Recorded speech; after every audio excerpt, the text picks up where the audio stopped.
Hey, everybody. Thanks for. AutoLine After Hours is brought to you by Alex Partners, when it really matters, and by Borg Warner. The automotive industry continues to evolve, and so do the opportunities to define it. Borg Warner, one of the world's most admired companies, gets partners where they need to go. Let's do something big together. Everybody, thanks for joining us for the show. For those of you who are watching, you're saying there's no John. And for those of you who are listening, you don't know there's no John. And as I say, when there's no John, I bring the smartest people I know in the auto industry. And you're beginning to think, he says that every time. I'm blessed that I know very smart people, so I know lots of them. So that's why we bring them to you. So we've got Jeff Gilbert. Welcome back to the show. WWJ auto beat reporter for a little while, right? A little while, about 25 years on the auto beat, about 35 years at the station. Mm-hmm. So, great voice. Old, in other words. We've got young Greg Migliore here. Welcome back, Greg. I like to go by geriatric millennial. That's what they call my generation. Really? See, I call myself a digital native senior citizen. So, okay. Same kind of thing. Yeah. Wow. And we've got Mark Phelan from the Free Press. Just glad that I remembered the way to get here. All right, so we're going to talk about a lot of stuff on today's show, including the cars that are and trucks and utilities nominated for NACTOY, which we'll get to later. But it just so happened that all four of us this week were at Rivian's facility in Plymouth, Michigan, which I think is a great coincidence. And we all heard RJ Scaringe hold forth. And I've got to say, this is the first time I've ever heard him talk live. And he impressed the hell out of me. And well, did you hear them refer to him as the anti-Elon? Anti-Elon, yeah. And I thought that was interesting. And the thing that astonished me was he said that when he was 10 years old, a teacher asked him what he wanted to do when he grew up. And he said, start a car company. And he said that he started the car company the day after he finished his graduate studies. The man's got a PhD from MIT in mechanical engineering. I mean, it's just like, wow. So was I just sucked into his reality distortion zone, as used to be called, with regard to Steve Jobs, and was impressed by the man? Or well, first realize we all went to some sort of journalism school, so our standards for being impressed are fairly low. Okay. So, to begin that, as Mark said earlier, anybody who can do math could impress us. But no, you take a look at somebody like that seriously and think, not only did they have the drive, but they actually did it. You can have the drive and you can want to do it, but to actually figure out how can I make my dream come true, nobody knows at this point whether his company is going to be successful or not. I think most people put it like right behind Tesla in terms of the pecking order of EV startups. They've done very good, but just the mere fact that he has gotten this far is extremely impressive. I think he definitely has a vision, not just for like how he wants to make cars, but also what he wants his company to be. Like, I thought half the presentation, he kept circling back to like software-defined vehicles, software-defined architecture. And he sort of said, without saying, that I think he wants that to be a huge part of the company. Maybe at some point even the centerpiece. That just is, and I think that makes some sense. Like, maybe Rivian, they'll make cars, but they'll also be this kind of like authority for technology, which could give them a lot of staying power. So I liked his vision. I was kind of buying what he was selling. Yeah, I've seen him once before, and I mean he's smart, he's persistent, and he doesn't try to be all things to all people. He's perfectly happy saying, this is what we're going to build. If you don't particularly care for touch screens, somebody will build a vehicle that gives you other choices, as came up in one of the discussions. Yeah. And he sticks to the vision. I mean, they've run into a lot of challenges, but he's still staying with what he was planning to do a few years ago. The Georgia plant has been delayed, but he's put together a good bridge plan to get them to when they need that, and they still plan to do that. I thought it was a good presentation. I've always found him to be, like I said, smart and consistent. We joke about the anti-Elon, Right. but when you take a look at what we hear from people, you hear from Elon Musk, you hear a lot of theory, a lot of really interesting things, a lot of wild things, and then when A you lot of go, lies. yeah, well, we're not even going to get into that, or maybe we could later. But when you get to Good right now. your standard Full auto self-driving. executive, well, when you get to your standard auto executive, you also get to somebody who is very heavily packaged and tries very hard not to say anything about anything because they don't want to make any kind of negative news to move the stock market. Here we sat for an hour where somebody really gave us candid answers, gave us his honest opinion, and it wasn't necessarily wild or out there. It was just, oh, this is what the guy is all about. Mhm. So I hate to say that honesty seems to be something different these days, but in that particular case, I think that's what made it so refreshing. And I think that, one of the things that was propitious in terms of timing was it was after September 30th, after the $7,500 tax credits went away. And our colleague Joanne Muller was trying to get, him to say, well, things are not so good right now for electric vehicles because of the tax credit going away. And he seemed nonplussed by the whole thing. And he just seemed to be basic. And one of the things that he said on more than one occasion, which I thought was interesting, if you have a compelling car, people will buy it. And it doesn't matter if it's an EV or an ICE vehicle. If it's compelling, it's got promise in the market. And when he was talking about his competitors, he didn't limit it just to other electric vehicles, other vehicles of the same size and price range. No, he's got a consistent worldview. Mm-hmm. But the other question about the $7,500 tax credit, if you look at Rivian's vehicles, they're very expensive.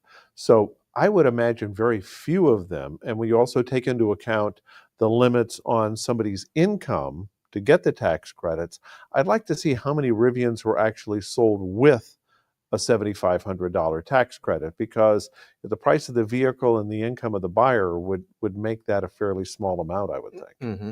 I think also, like, he's probably like literally every other, automotive executive, whether it's good or it's bad, he just wants consistency. And now that the tax credit's gone, and that's the rules everybody has to play with.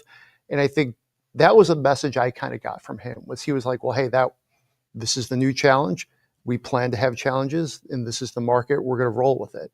And I mean, of course, it's going to put some pricing pressure on them. But, I think, again, his view was a little more calmer, I guess, obviously, than Elon Musk tends to be.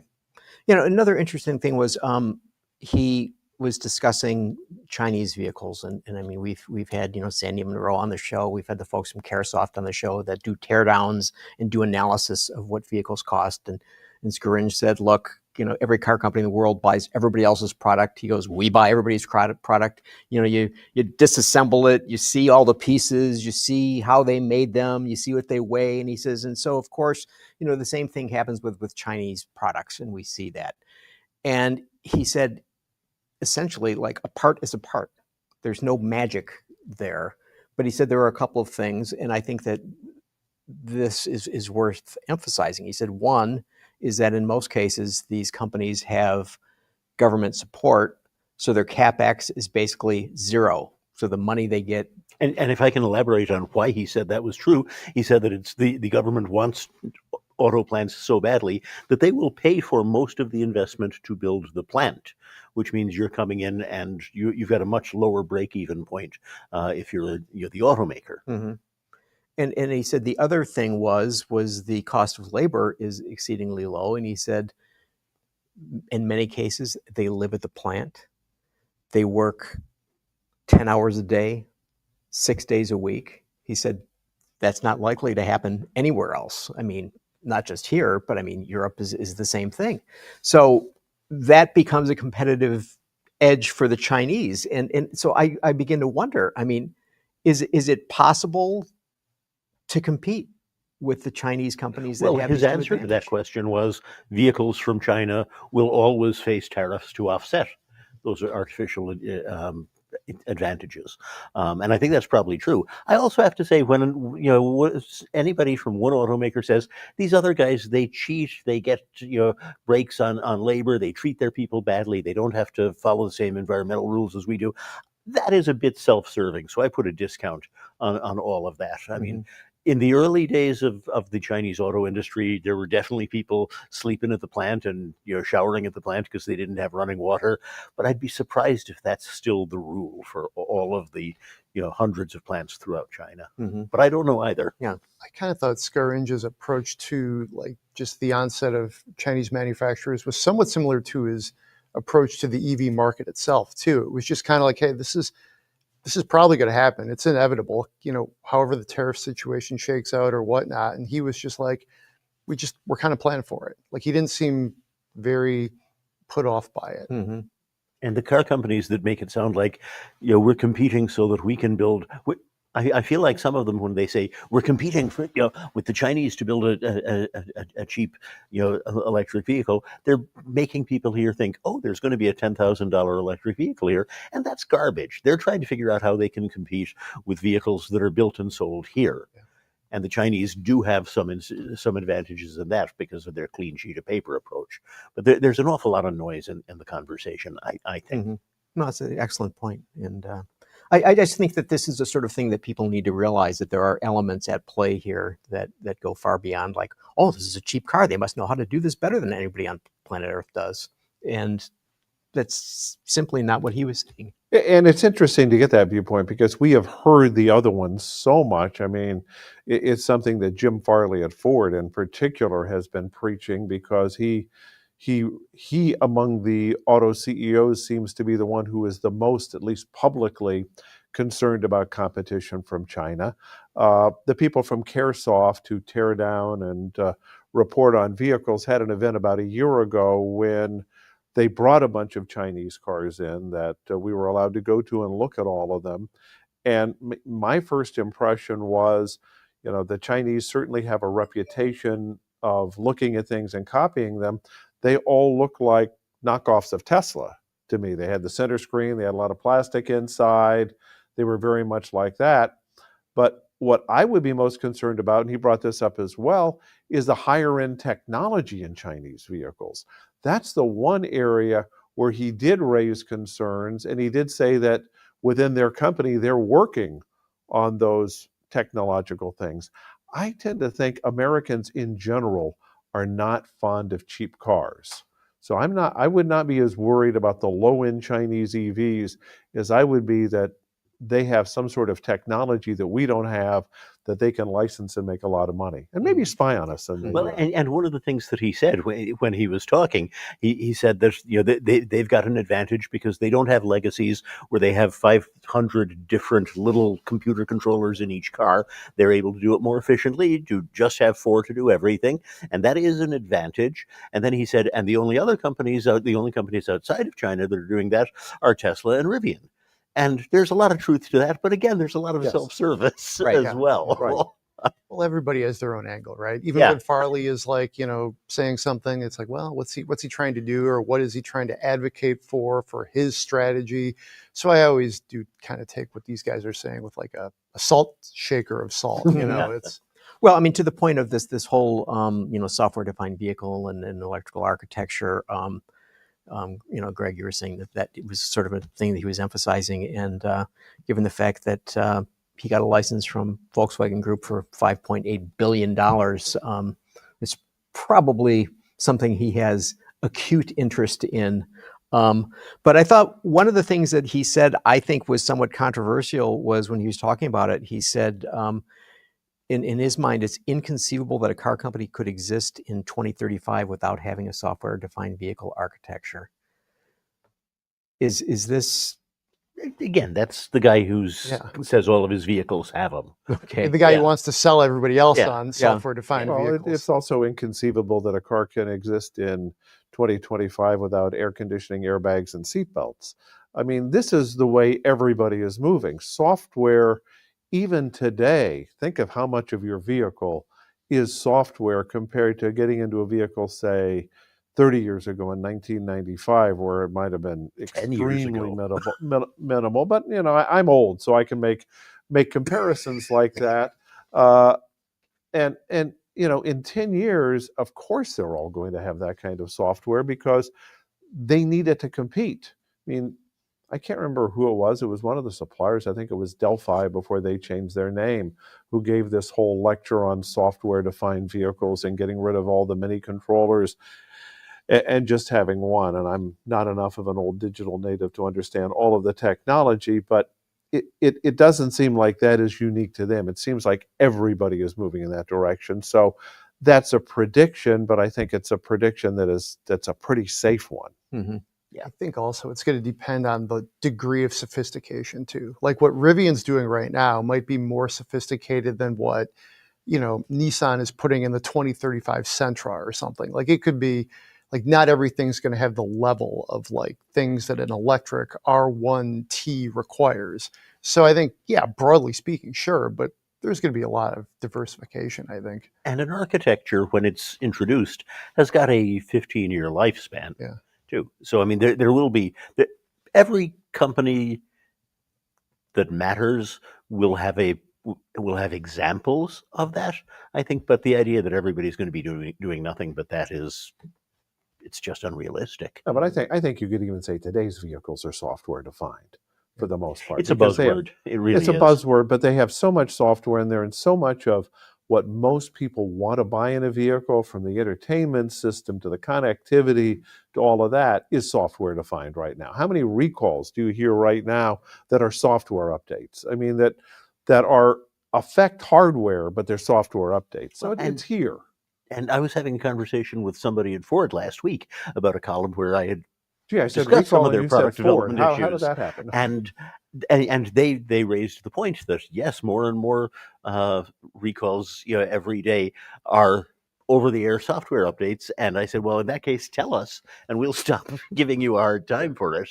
But the amount is rising, but we don't know that there's a whole lot of pay no attention to the recall behind the curtain. I think. Yeah.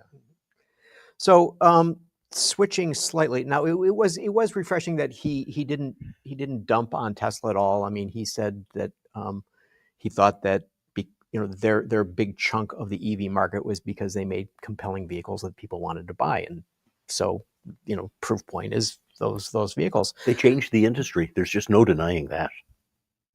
And the interesting thing is that Tesla this week announced their economical Model Y and Model 3. So the Model Y will have a MSRP of $39,990 and the Model 3, $36,990. And, it just struck me that if this were any other car maker, that people would be like up in arms, because basically all of us over the years wrote or talked about how outrageous it is that these car companies are taking stuff out. They're decontenting vehicles and they're making them lesser vehicles. And so basically you look at the Model Y, no panoramic roof, the center console is now open, manual adjust steering wheel, fabric seats, no heated rear seats, slower supercharging. I mean, decontenting vehicles and then selling them for less money. So it's like, gee, isn't this like a car company? Well, and Tesla has a great tradition of announcing low-priced models and never delivering them too, which means, I mean, how much of this will we actually see? How many of these will they build?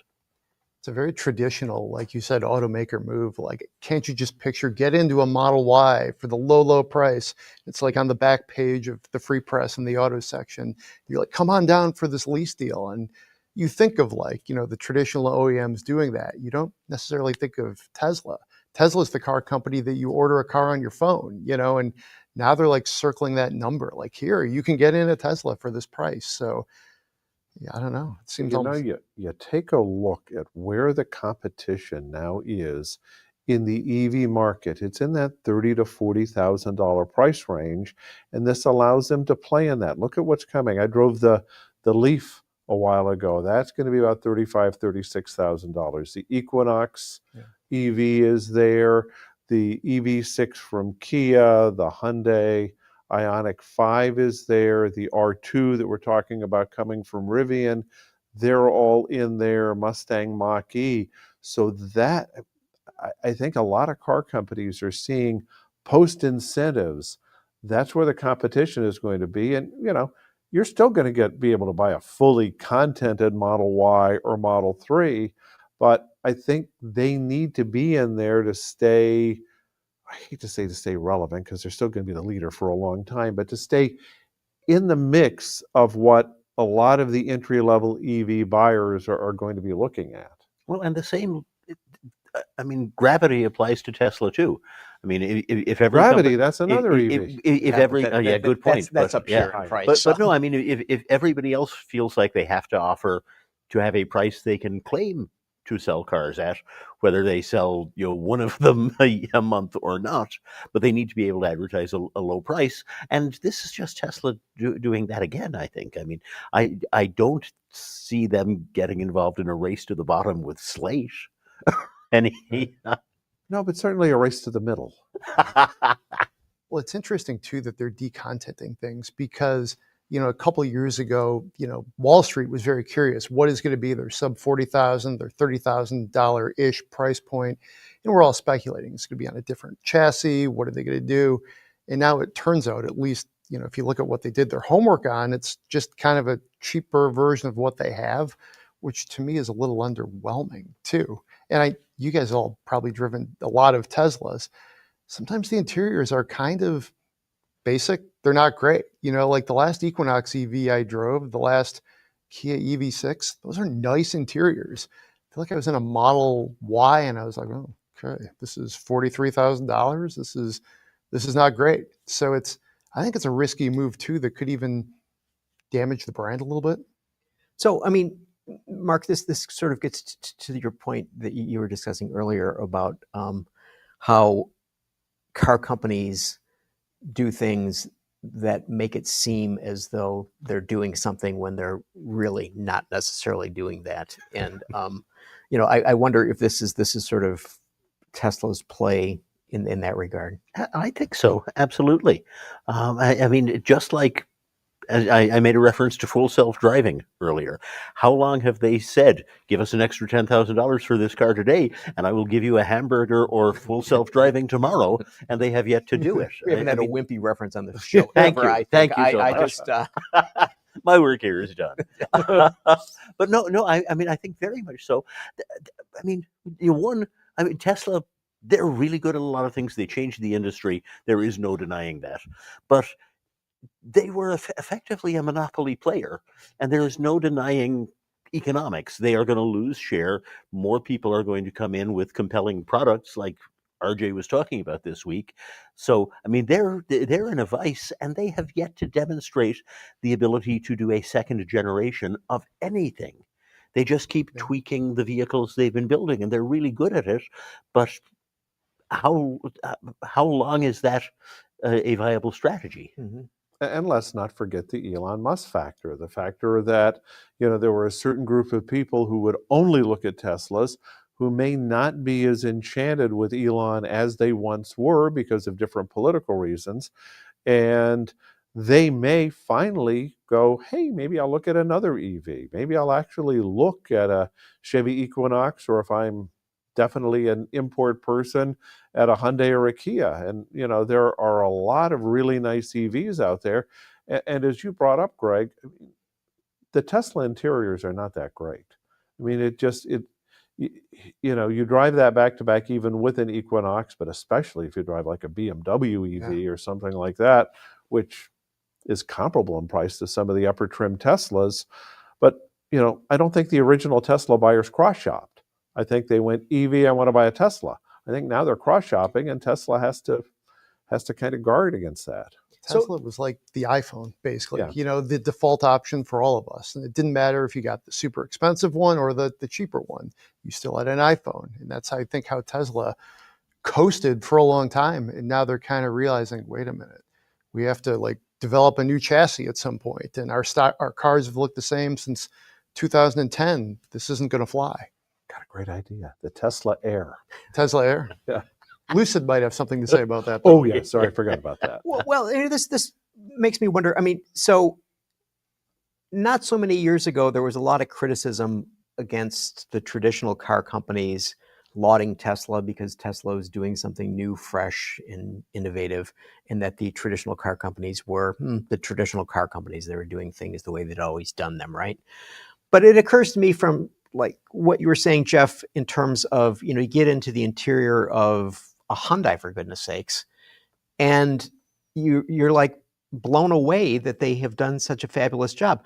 I wonder whether, in some regards, the traditionals have a certain advantage in that they know what the expectations are of their customers when it comes to what an interior ought to have.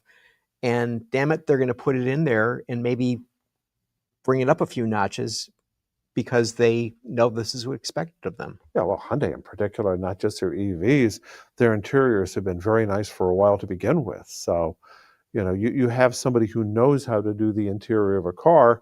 And you talked about Sandy Monroe being here. I mean, he is the one who said a couple of years ago that Tesla was great with the high-tech stuff, but where they had problems was with the car stuff, like interiors and things like that. And that's the heart of it. I mean, we're seeing it with a lot of the little startups that are dropping out. The big car companies, I mean, Tesla showed them that if you build a fast, beautiful electric vehicle, people will build it. The old car companies thought only people who wanted a tiny little shopping cart would buy EVs, and that was part of why they got dragged kicking and screaming into the market.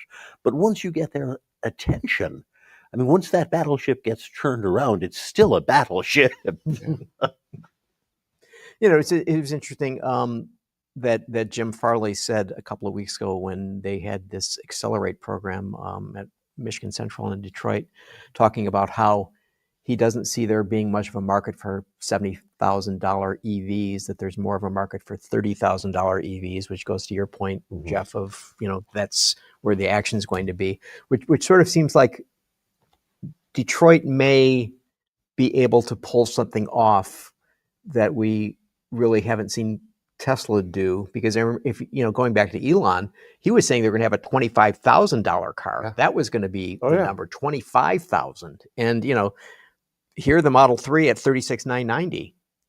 It's a pretty big gap between 25 grand and that. But you got to think that they kept trying to make a $20,000 vehicle, $25,000 EV, but probably found out that that's one area maybe they couldn't crack the code where, we can make something and sell it for $25,000, but it's going to cost us $27,000 to build it, so we're not going to make any money on it. That's always the big issue, is can you get the cost down to make money off of it? And can it still be attractive when you do that? Well, and why make more of them if you're building as many as you can and selling them all at 45, to 60 also? I mean, Jim Farley, he talks a great game on EV affordability. But a year ago, people were talking about the affordable EV as being between $20,000 and $25,000. I'm not saying that's feasible, but that's the price range people were talking about when they said we need an affordable EV. All of a sudden, Jim Farley says, and we're going to build an affordable midsize pickup, and it'll be better than a RAV4 in every conceivable way, and it'll be so affordable we'll offer it starting at $30,000. He just moves the goalpost, and again, how many of the $30,000 ones will they actually sell?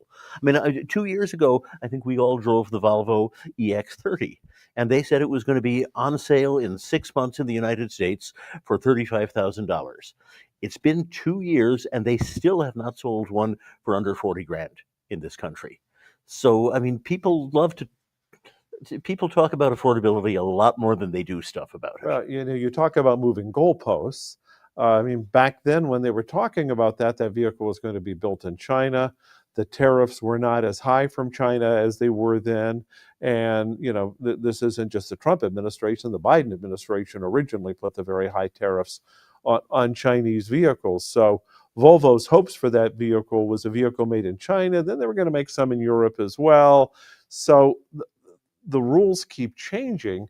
So I see what Farley said a couple of weeks ago, because I was at that event as well, as maybe the beginning of the post-EV incentive EV promotion, that this is where we're going to be. that we've got a whole different world than we were in a year ago when the government was promoting EVs, when everybody was gearing up to build battery plants, when all of that was happening. Well, you're not seeing government promotion of EVs, and you're not seeing government penalties for not meeting certain emission standards, and you're seeing all of those standards changing.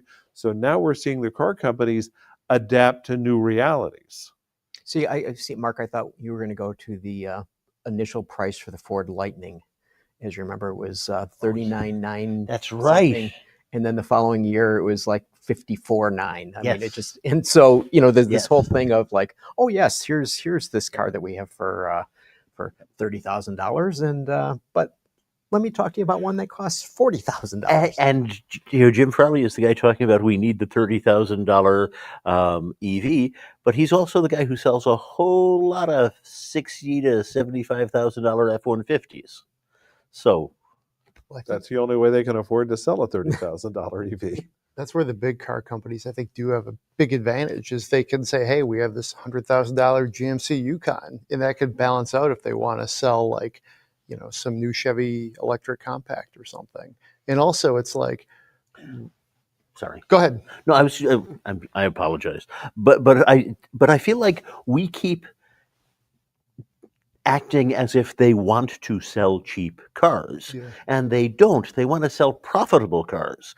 They get forced occasionally when the market is disrupted to, you know, sell things that are unsustainably cheap, and that's the reason that American companies kept building lots of, at best, marginal compact and mid-sized sedans for a generation, and building good pickups because they were able to charge more, you know, for the pickups. That's where their heart was. They were building the other ones because there were regulatory requirements to do it, and there's not that much of that kind of requirement anymore. So I feel like we're saying, we're talking about them wanting to build $20,000, $30,000 cars. I don't feel like that's the conversations they're having in the offices. They're building, you know, they want to build cars they make, you know, money on, and I think they're probably pretty happy if their, you know, production stops right at whatever the lowest price they need to advertise to look competitive is. I think. No, I think it's tricky too when you try to build a vehicle to a certain price, because you remember the Mercedes, like CLA, that first generation. First Mercedes ever to be south of, I think, $30,000 in modern times, or the only one in their lineup at that point. And how quickly did that get to like 31, 33? So it's always kind of, I think, a moving target. And if you look at like the average transaction price, I'm sure you guys all look at automotive news every day. It's like creeping up to like 49. It's 49.3. It's 49.4. I mean, who can make a $30,000 EV? It just seems like such a money loser that it's going to be a really tough strategy. Well, and part of the reason we all loved the Maverick, and I do love the Maverick, when it first went on sale, was that it was out of the factory, hybrid with a price just under $20,000, if I recall correctly. Well, now the price is just under $30,000, and that doesn't mean that they're not selling every Maverick they can build. You know, to an extent, it's the market. Okay, this is a good spot. We're gonna take a quick break here. We're gonna hear from our friends at Alex Partners and Borg Warner. We appreciate their support. Couldn't do this without them. And we're gonna come back and we're gonna talk about specific cars, and we're gonna be rapid fire. We're gonna go through a whole bunch of cars. So those of you who like to hear these guys talk about cars, you're gonna hear them. AutoLine After Hours is brought to you by Alex Partners, when it really matters, and by Borg. The automotive and industrial sectors are undergoing a historic transformation. Electrification, digitalization, supply chain reinvention, regulatory shifts. The pace is accelerating and the pressure to adapt is real. This is not a time for hesitation. It's a time for bold decisions, backed by fast, effective execution. You need a partner who understands complexity, from factory floors to boardrooms, and delivers measurable results. That partner is Alex Partners, when it really matters. The automotive industry continues to evolve, and so do the opportunities to define it. Borg Warner, one of the world's most admired companies, gets its partners where they need to go. Let's do something big together. Okay, and we are back. So it just so happens that you have here much of the brain trust of the North American Car, Truck, and Utility of the Year Please don't award. devalue the award that way. No. So Mr. Gilbert here is the president of the organization. And Mr. Phelan is a past president as well. And Greg was the treasurer. current board member Yep. representing. Current board member and just departed board member, but still a Retired member of the treasurer, jury. yeah. Yep, yeah. retired treasurer. Mhm. Yep. And you were a And you a secretary. You were long-standing a board Oh, member. right. So, yeah. I was a board member too. So just imagine that. It's sort of frightening. It should scare people. So, okay. So I have here the semifinalists for Yeah, we call it best of 2026 because it's much more exciting than saying semifinalists. marketing. Yep, it is. It's marketing. Good So for SEO. yeah, that's exactly right. Greg from Auto Guide knows all about SEO in probably more ways than he even wants to think More about. than you ever need to know. All right, so we'll try to go really fast here. We'll go through these. I hope we make them all. We probably won't. Probably get through the cars, trucks, and maybe half of the SUVs. But okay, Audi A5. Haven't driven it yet. I haven't Looking driven it forward yet. to driving it at the event we have in a couple of weeks. Looks gorgeous. I think it's going to get strong consideration. And Audi has been sort of wandering around at a little bit of a loss as far as technology and styling for a couple of years. And on paper, this looks really good. If it delivers, it could be a big deal for the brand. Okay.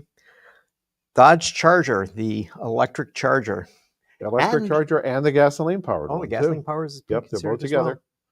In one area, I mean, electric Charger hasn't sold like they thought it would, but it was a very nice vehicle to drive, very sporty, and I'm looking forward to getting into the gasoline-powered one as well. And it set a record in the last month of the federal incentives, Oh, okay. as did just about every EV.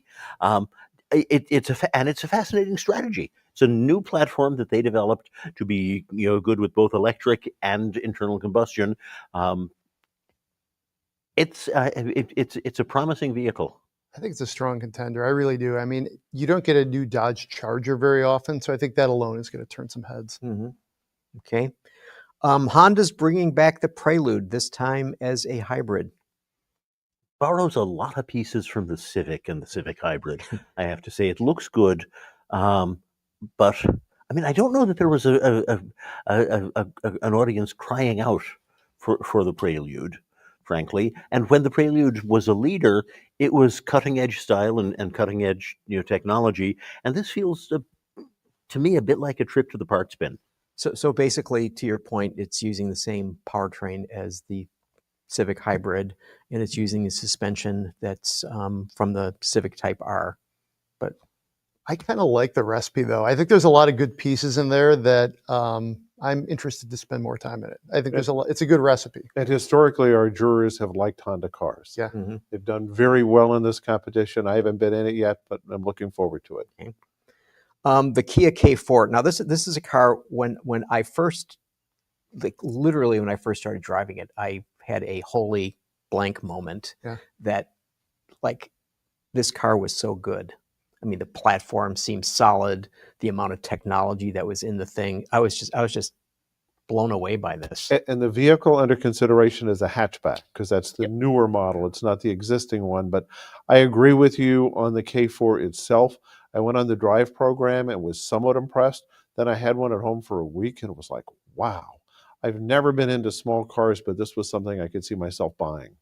It's a gorgeous car. And I think you remember last year, the sedan kind of got into the juror pool. It pretty much the last minute. And I think it ended up finishing like second. It had a really strong showing. And I think Kias do that really well. They're pleasant to drive. And I think this will be a strong one too. Yeah, we tested the sedan so late in the process last year and for such a short term that I feel like the hatchback, in addition to being absolutely gorgeous and having all the other virtues that the sedan did, this is kind of a second bite of the apple for it. Yeah. All right, so the next two are two cars that have actually been mentioned so far on the show. Not exactly these cars, but so the Mercedes CLA. All electric, new architecture, new technology. Would be pretty darn good. New software also, which I'm hoping means that their digital assistant doesn't keep interrupting me because it thinks I said, "Hey, Mercedes," when I said nothing like that. Mm-hmm. Haven't driven it yet. Okay. I haven't driven it either, but I've always liked the CLA. I think it's just it has a really nice like niche in the Mercedes lineup. The Nissan Sentra. America needs entry-level cars. Nissan needs a hit. They put a lot of technology from the larger models into it. And again, this is one I'm looking forward to driving because it's just out right now. But we as a jury have been, very willing to give a small car a push because of technology, because of affordability, things of that nature. So I would think that's one in my mind that is deserves strong consideration. See, it just bothers me that the company presents it and says that it has, quote, a proven and reliable powertrain, which means that it's got an old powertrain in it. Carryover, essentially. So it's got sexy sheet metal, but this. Right, but do people Sexy buy is a relative term. For a Nissan Sentra, Do people buy Nissan Sentras for a new powertrain? They buy it because it's good, fair. reliable, dependable. So that's kind of what you look at it. All right. Should we mention that next week we will? There are some of these vehicles we haven't driven yet. Next week we have the annual comparison event where we get all the jurors and most of the vehicles together. So several of the ones we haven't driven yet we will have by this time next week. Okay. The F-150 Lobo. We've got that and the Maverick Lobo on there. Yeah. I mean, they're nice, but I'm a little hesitant to predict that something that's just a unique trim will get the award. So both of these are designed to be street vehicles. The Maverick has some meaningful new hardware that gives it kind of the ability to drift a little bit and stuff like that. The F-150 Lobo is just a slightly lowered version of the F-150 with new trim on it. So I take the Maverick Lobo more seriously in the competition than I do the F-150. Yeah, it has Lobo. a twin clutch rear drive that allows torque vectoring, but they recommend that you do this on a close course. Not as you're driving down Woodward. So I tend to think the Maverick's a better canvas for the Lobo treatment too. I think for the F-150, there's so many trims that I think the Lobo might get lost on the shuffle. So then we're going to have two Rams. One is the Ram 1500 Hemi, and then the Ram 2500. 2500 is really the only truck that is new completely, as opposed to being a variant. The Hemi is a nice addition to it, but like you were talking about with the Kia hatchback, the Ram 1500 last year got kind of overlooked. So maybe this is another chance to give a look at that, because the Ram 1500 is a very nice vehicle to begin with. The Hemi brings back a classic engine, but as far as being a significant change, but the 2500 just takes all the nice stuff that they put in the 1500 and puts it in the big truck. The putting the Hemi back into the into the 1500 though does essentially undo the decision that cost Carlos Tavares his job, which was the mind-boggling idea that we should just take the Hemi away from people before we've given them a chance to see that the new six-cylinder we're offering as an alternative is a really good engine too. And they've been selling it, like ice cubes in hell for, since it went on the market. I mean, it's very successful, but you're right. The 2500 is an almost entirely new truck. I kind of wonder too, from a voting perspective, if people are going to be like, do we want to give the award to a heavy duty truck? I don't know. I mean, I'm not opposed we did give to it to but- the Mark schooled me last true, year on heavy duty trucks, and They are used. A lot of merits. people do use them for personal use. Yeah, as well. I just thought of them as being commercial vehicles, and he didn't. But this is the all-time greatest quote from an auto executive, I think, that is in relation to the Ram 1500. Tim Kuniskis said, quote, "Everyone makes mistakes, but how you handle them defines you. Ram screwed up when we dropped the Hemi. We own it, and we fixed it." All the credit in the world for saying that. I gotta tell you. Yeah. More power to you, Tim. Yeah, and finally, company we've talked about, beginning of the show, the Rivian R1T quad motor. A lot of power. I mean, I've driven it, and it's got a lot of power. Yeah, and Rivian, it's a nice truck. It also benefits from all of their new zonal control systems, the computer controllers, which we were talking about earlier, which Volkswagen admires enough to pay $6 billion for some of the action. And the motors are the ones that Rivian has been developing internally. They're a pretty big deal for the company going forward. You know, we're going to see a lot of them. Mm-hmm.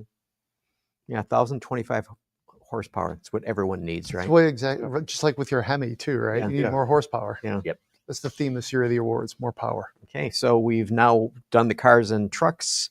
We will now start with the utilities and or just utilities. I won't call them. And realize we made a change this year in that we debated this internally, that there are so many more utilities out there. We used to limit the number of utilities. It was like a similar number of utilities as cars. And one of our jurors said, hey, maybe we should consider more utilities. And we talked about it. We thought, well, that's where the market's going. So we're giving our jurors more utilities to consider. They're close to 60% of the market now. Yep. And the ballot reflects that. Plus, I think, if I remember right, I think the last 2 years, literally every single new car that was introduced during the course of the year made the semifinals. Somehow, Jeff, this list doesnn't look any shorter, longer to me than the last few No, the years. list is the same. It's It's just a the different SUVs balance. are a bigger proportion now. Right. Okay. But it seems to me that that's been the way for the last several years. No, No one cares. This is all inside baseball. There were about twice as many cars last year. It's because there were twice as many cars. Moving right along. So Acura ADX. Acura dealers have wanted that for a while. I haven't been able to figure out why it took Acura so long to give them a subcompact, luxury-ish SUV. Yeah.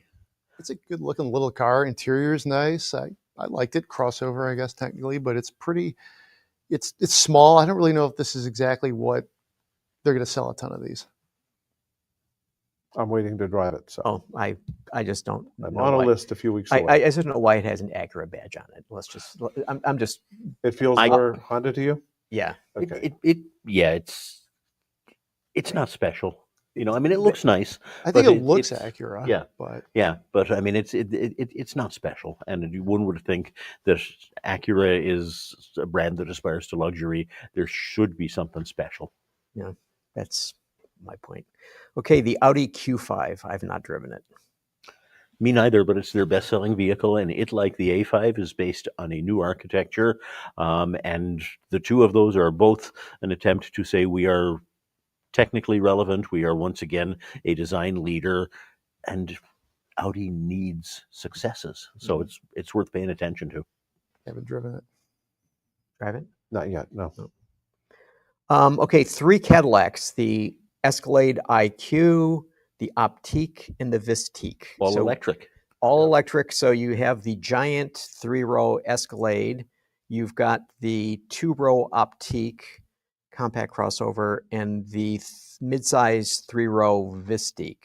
And you've got which they're calling sort of the mini Escalade now, which actually works. I think it's got more road. Oh God, the XT6, which was their previous 3-row non-Escalade, was a pretty feeble attempt. And the Vistique feels like a real luxury vehicle. Like it should be mentioned in the same sentence as Escalade. Now, I've driven all 3 of these. Okay. And I really liked the Optic. I mean, that vehicle just jumped out at me as a vehicle that was just a really nice small to mid-size SUV that happened to be electric. Vistic was very nice too, and of course you can't knock an Escalade IQ. I mean, the Escalade is well, yeah, I know you can, but I mean the Escalade is what it is.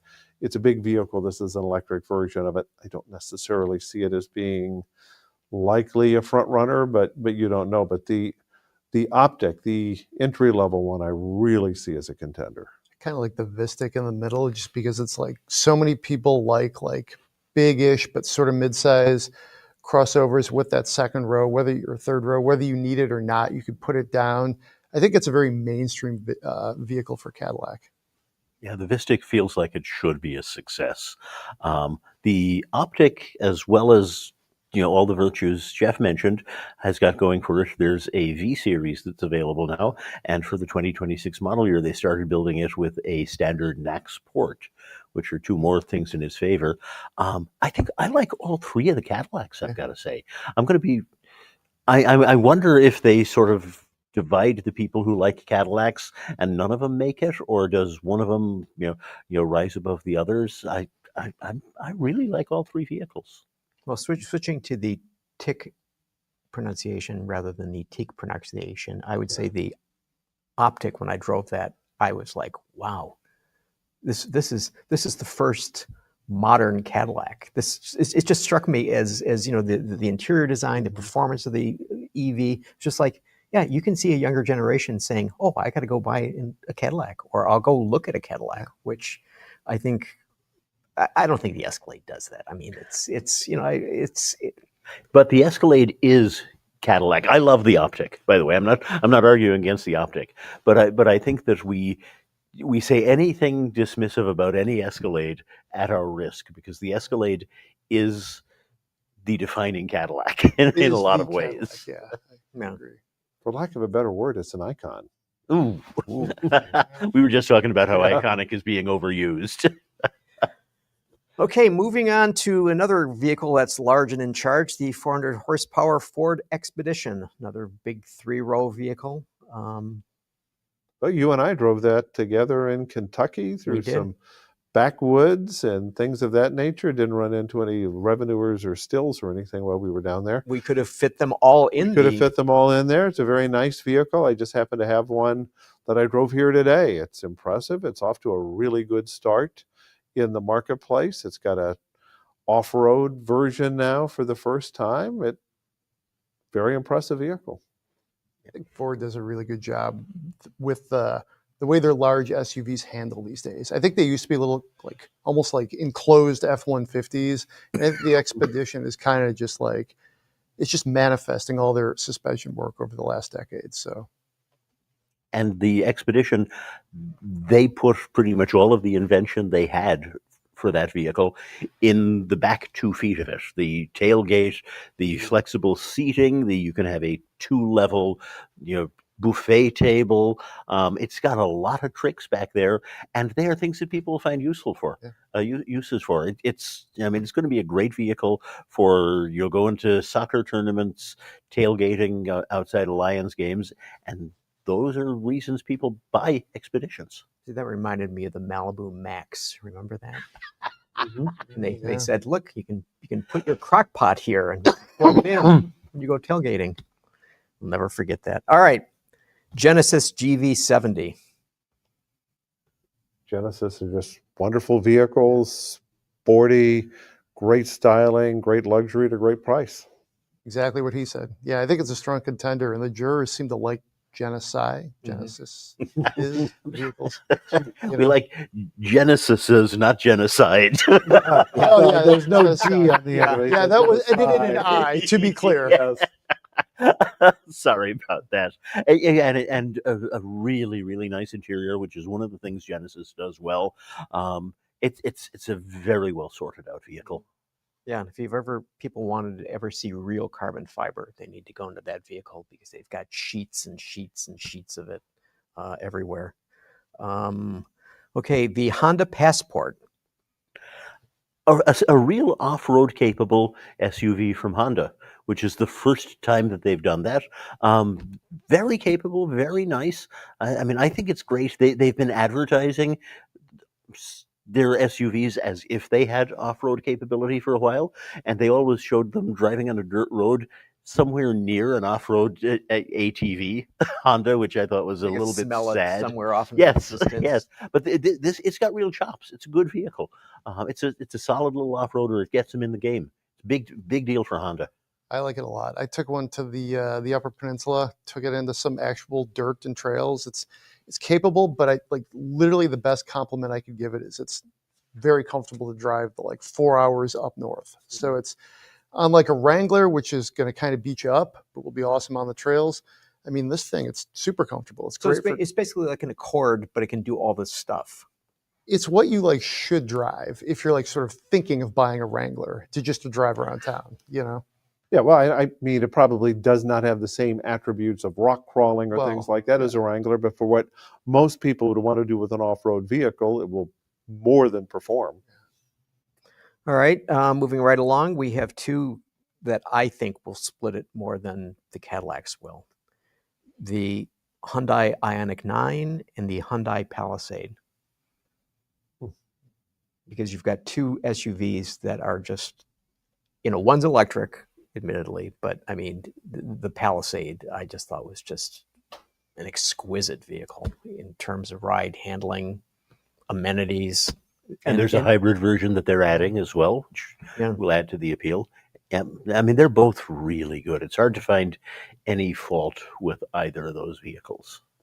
And I am thinking with the changing of the world as it is, I don't know if jurors are necessarily going to, in their mind, give EVs points for being a new technology. I think EVs are now an established technology. So it's just a powertrain. In most people's mind, it's just another powertrain. So EV9 was a wonderful vehicle. It was a great vehicle.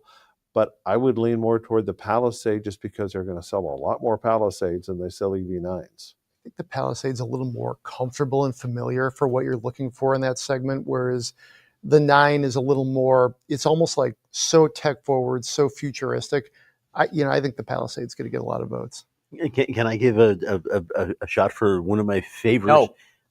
No. I've been canceled. One of my favorite individual features of the year in the Palisade. The receivers for the seat belts in the back seat have little lighted LEDs in them, so you can find them. Yeah. I mean, airport shuttles, you name it. I have spent so much time fumbling around trying to belt myself in with those things. Why did it take this long for somebody to figure that out? So love that feature. My favorite feature in the Palisade is the button on the top of the second row seat that you push to make the seat go forward and fold so people can get into the third row without having to figure out, like, do I use this handle? Does this do it? Does this do it? You just push the button and lo and behold, it's done. Why didn't anybody think of this years ago? Okay, this has got big buzz. I don't know who's driven it. The Cherokee? Nobody's driven it yet. Nobody's driven it yet, and I hate to be the bearer of bad news. I was chatting with Jeep people the other day, begging them to bring it to the drive, and they say it's 50-50 because they're still trying to get everything together. And they asked me, well, if we don't bring it this year, will it be eligible next year? And I said, well, only if your first vehicle you sell is after New Year's. We don't bump you ahead. We could give him a break if it's right on the edge. If it's right on the edge, we could. Yeah. All right, inside baseball, no one cares. No one cares. It is, though. The bottom line is I really want to drive that vehicle. But we may not have an opportunity. And it's hugely significant for Jeep. It should be a leader in the biggest segment of the market, other than pickups. I went to the backgrounder. I didn't get to drive it, obviously, but everything seems to be there for a modern Cherokee. So if they can get it there, I think it could be a pretty good contender. And the last I heard, they were saying that there might still be a separate press drive in December, although at that point they weren't telling me they were doubtful about being able to get it to our comparison next week. By December, the votes will have been taken for the finalists. So good point. Sorry, late for them, unfortunately. Pardon me. All right, Lucid Gravity, SUV. I'm getting one in a week. I'm really looking forward to it. Lucid, they've got good technology. They make beautiful cars. Mm-hmm. They stumbled out of the gate with software, but that was 4 years ago now. I'm looking forward to it.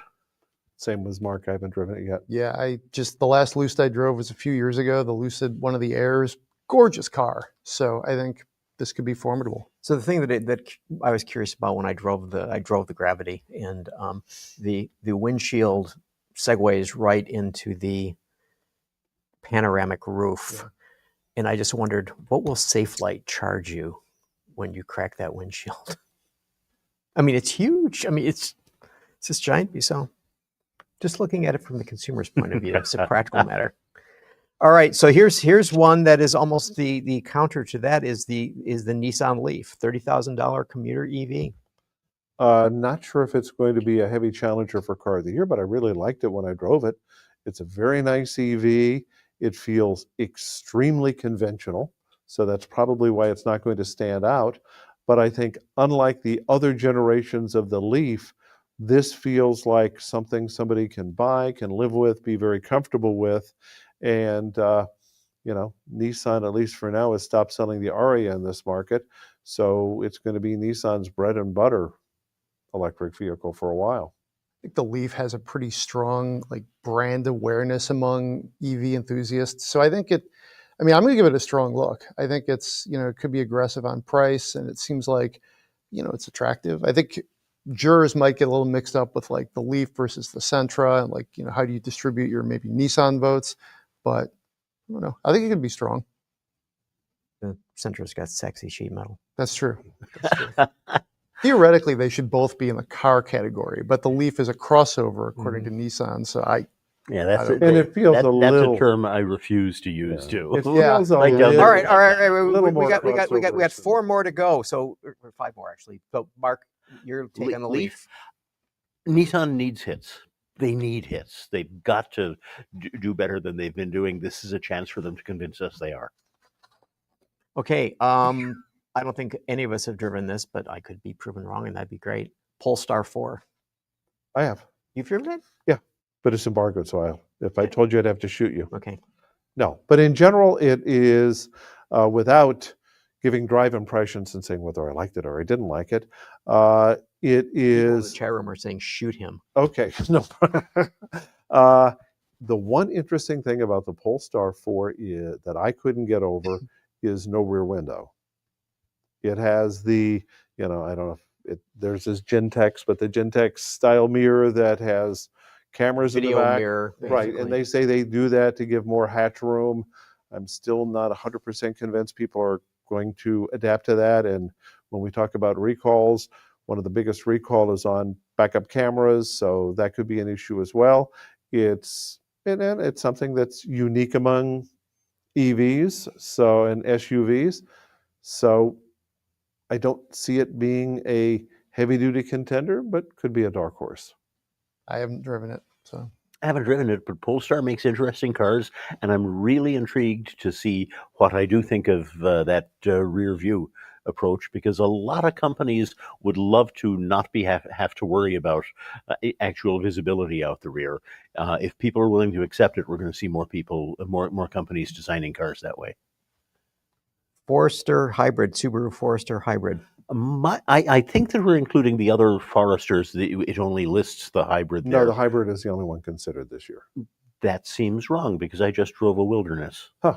Yeah. I think that was last year. But nope, that was... We can talk inside baseball on that later. But anyway, nice Subaru, nice hybrid. Yeah. Nice I think it's strong. I mean, it's, people in the segment I think are open to hybrid technology if you don't beat them over the head with it and just say, hey, your Forester gets this much better fuel economy and 40% better fuel economy. Yeah. Hyundai. And I don't think it beats anybody over the head with it. I think it just is. Yep. Yeah. See, I like this figure from Subaru, that the range is up to 581 miles on that vehicle. And so here you have a sounds pretty good to me. crossover that has got all this stuff, and it's got great range. The Toyota 4Runner. I like it. The OG SUV, body on frame. Yeah, like the Charger in the car segment. I think 4Runner is just going to get some eyeballs, and I think it's going to be a strong contender. And I really liked it. I've driven 3 of the different trims so far this year, and they're all fun. Like the TRD Pro, I think, is the one that is the best, manifestation of the 4Runner. The interior is way better. I think and it's just so much more relaxed to drive. And I don't mean that in a bad way. It's like, hey, you're cross shopping this with a Bronco or a Wrangler. They can be a little challenging to drive. This thing, still capable as all hell, but you can drive it. So, I'm sorry. Go ahead. I like it. And it's the only vehicle in its segment that offers a hybrid drivetrain, which counts for something. And it's a good hybrid. I'm actually driving a TRD Pro today. I parked it out front. The sticker on it kind of made my eyes water. $73,000, but that is the absolute highest trim level. But I mean, 4Runner, it's solid. It's been around for a long time. It's a legitimate off-roader, and it's a hybrid. It's got stuff going for it. What he said. Mm-hmm. Okay. speaking of Toyota, the RAV4 hybrid. The vehicle that must be considered. I'm going out to drive it on Monday. The best-selling non-pickup in the country, the defining vehicle of the biggest segment, and the model line is switching to all hybrid this year. I mean, it's a serious player. Yeah, I mean, I would say that might be one of the few that are in the here are the vehicles to be beat. Yeah. And I haven't even driven it yet because I'll be probably on the plane with you on Monday. And, the RAV4 is, I believe, Toyota's best-selling vehicle, period. It goes past the Camry. So, and that's the heart of the market these days. So I'm looking forward to experiencing it. It's a good vehicle, and it's a hugely important segment. I'm sure you guys have all seen the same LinkedIn post where the RAV4 outsold the F-150, excluding certain this and that. But they sell a ton of them, and really they're bread and butter product right now. Yeah, it's interesting that the Camry went to being all hybrid and it didn't affect its sales negatively, which I think is and that just shows you how mainstream hybrids are. Is the best-selling vehicle in Toyota's lineup. You can only get a hybrid, and who's going to complain about it when you're getting better fuel economy? Yeah, the lack of a hybrid is more of a negative than adding one is anything surprising or unexpected now, I think. VW Tiguan. I think we also were going to drive that tomorrow. The turbo version of the turbo driving version, tomorrow. Yeah. Volkswagen's best-selling vehicle in this country and possibly in the world. I couldn't swear to that second part. It's a good-looking replacement for a version that hasn't really caught fire in America yet. So a for a good-looking vehicle. version of a vehicle that wasn't previously so good-looking. Yeah, I'll go with that. The other one was just. Yeah, no, I'll go with that. It was there. Yeah, no, absolutely. No, it's nice, and again, it needs to be. It's an important player for its brand and in the segment it's in. So it's got to be considered. It does, but it may get lost in the shuffle with so many SUVs in there. I think there's probably stronger players, but it is a really important vehicle for Volkswagen, and I think they've done a good job of sort of getting that customer that wants something different than the domestics or the Japanese or whatnot. And I think this will play to that. And I'll have a better impression in about 18 hours when I drive it. All right. Last, certainly not least, but a vehicle that we've already discussed in part, the Volvo EX30. It missed its moment for me. Yeah. 2 years ago, if they'd been able to get it on the market here. So 2 years ago, it was a semifinalist. And they pulled it because they weren't going to be able to sell it. I give them credit for that. Yeah, I was involved in that. I got a call from them after it was named. No, it was a finalist. Yeah. It was one of the final three. And I got a call from them saying it's not going to be sold this year, and they had to pull it. And we ended up putting the number 4 vehicle, which I think was, I think it was one of the Hyundais, that went in there in its place. And I mean, I can't give them enough credit for the honesty to do that, because there are companies that bend every rule to try to get considered in a year when they think that the competition is more favorable to them.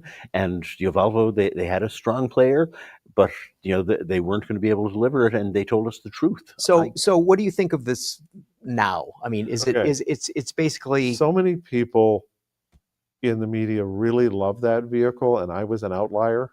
I didn't like it. Mm-hmm. I thought it was a wash in plastic, and I thought it was something that was a little cheap looking for American tastes. So my opinion of that vehicle is a little different than most people's. I'm more in the middle on that one. I don't really love it, but I think it's fine. It is what it is. I don't think it's. I really liked it 2 years ago. I think it's fun to drive. It's good looking. 2 years ago, it would have been a leader. Now it's not. Missed its moment. Yeah. I really think so. It's unfortunate for the vehicle. Mm-hmm. Maybe even last year it might have been more considered, but 2 years is a long time. All right, we're running way over. Anybody want to make any predictions, or is that something no one wants to do? It's a tough field this year. Some years I go in there and go, yeah, I think this is going to win. Other years, I think it's wide open, and this is one of the wide open years. I got no idea how I'm going to vote, much less anybody else. Well said. Yeah. No crystal ball, Mark? Not a bit. No? No. But I will say the one thing that surprised me when the list was put together, that the Subaru Outback didn't make it into the list of the year's best, because I would have thought that I had it on my list. Yeah. I guess that's all I'll say. Yeah, I did. haven't driven it yet, but Yeah. again, it's a significant vehicle. I did too, exactly. I think the design change maybe made it a little more polarizing, and people didn't like that. So, we'll see. You gonna predict? I'm not going to predict. I You're not said gonna predict? crystal ball is totally clouded. Is it? Magic 8 Ball? Magic 8 Try Ball? again later. Magic 8 Ball says try again later, yes. Okay. All right. All right. So we're later. We're late. I want to thank Mark and Greg and Jeff for joining us today. It certainly was a lively discussion of cars, and we don't do that often enough. So I want to thank you for doing that. Thank So- you. It was fun. So everyone, thank you for your time today, and we will be back next week. So take care. AutoLine After Hours is brought to you by Alex Partners, when it really matters, and by Borg Warner. The automotive industry continues to evolve, and so do the opportunities to define it. Borg Warner, one of the world's most admired companies, gets partners where they need to go. Let's do something big together.